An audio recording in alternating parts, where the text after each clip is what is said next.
बाल साहित्य ग्रुप प्रस्तुत करे छे बाल वार्ता। आजना वार्ताकार श्री गोर्धन भाई काछड़िया,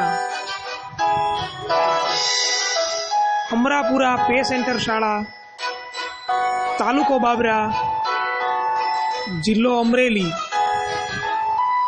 तो आओ सांभळीए श्री गोर्धन भाई ना अवाज में एक सरस मजानी मित्रों, गोर्धन काछड़िया ने आप सौने नमस्कार। हवे अकबर बीरबल आज बेक वार्तो सांभळीए। शियाळाना दिवसो सांजनो मजानो समय राजमहलना बगीचामां बादशाह अकबर अने एनो मानीतो बीरबल साथे बीजा दरबारीओ ए बधा बेठा हता, अलग मलकनी वातो करता हता। एमां अत्यारे तो बोर मळे ने એટલે બોરની મિજબાની ચાલતી હતી।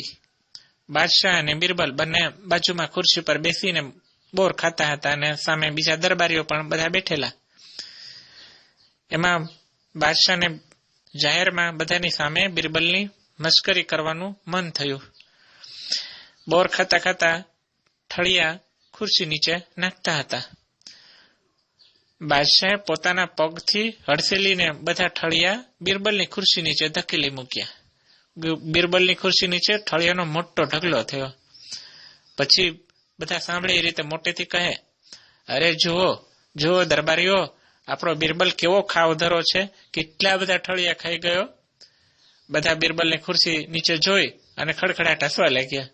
બીરબલ સમજી ગયો કે બાદશાહે મારી આજે મશ્કરી ઉડાવી છે, પણ બીરબલ તો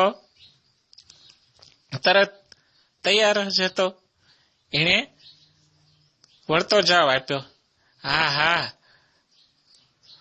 હજુર, તમારી વાત સાચી, હું તો ખાવધરો છું, પણ એવો તમે બધા સાંભળો, આપણા બાદશાહ જહાંપનાહ તો જુઓ, ઠળિયા સોતા બોર ખાઈ ગયા, એની નીચે ખુરશી નીચે એક પણ ઠળિયો છે ખરો? આ સાંભળીને બધા વધારે ખડખડાટ હસી પડ્યા। બાદશાહને પોતે મસ્કરી કરવાનું બહુ ભારે પડ્યું। પોતે સમસમી ગયા, પણ કરે શું, પોતે જ મસ્કરી કરી હતી। આ પછી થોડા દિવસ બાદ બંને મિત્રો સાંજે એકવાર ફરવા નીકળ્યા। ચાલીને ફરવા જતા હતા।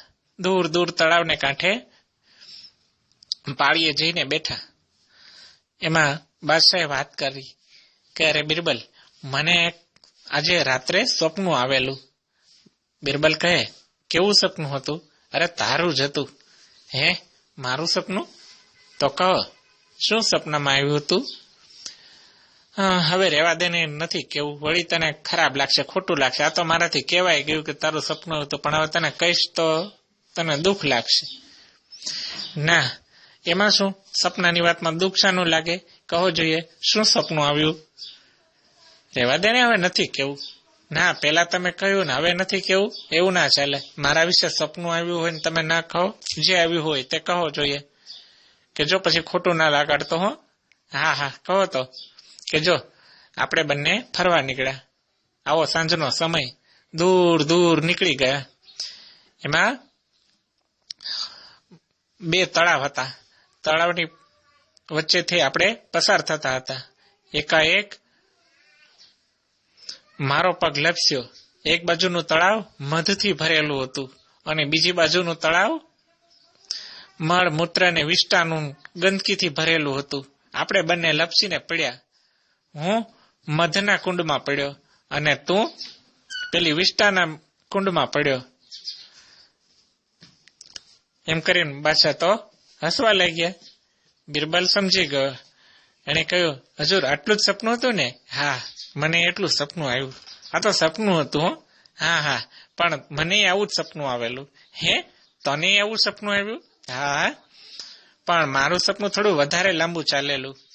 હે, તને વધારે સપનું આવ્યું? પછી આગળ શું આવ્યું તો કહે તો?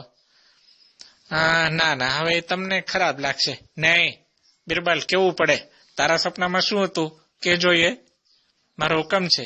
પણ બાદશાહ, તમે નારાજ થઈ જશો।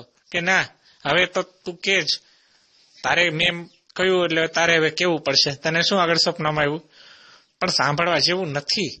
ના જે હોય તે કહે મને કે હજુર તમને જેમ સપનું આવ્યું ને એમ મને પણ આવ્યું. આપણે બંને ફરવા નીકળ્યા, એક તળાવના 2 કુંડ આવ્યા અને તમે કહ્યું એમ આપણે બંને લપસીને પડ્યા.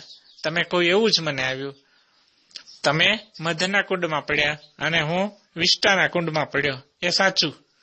હા હા હા. પછી એવું થયું કે આપણે બંને બહાર નીકળ્યા.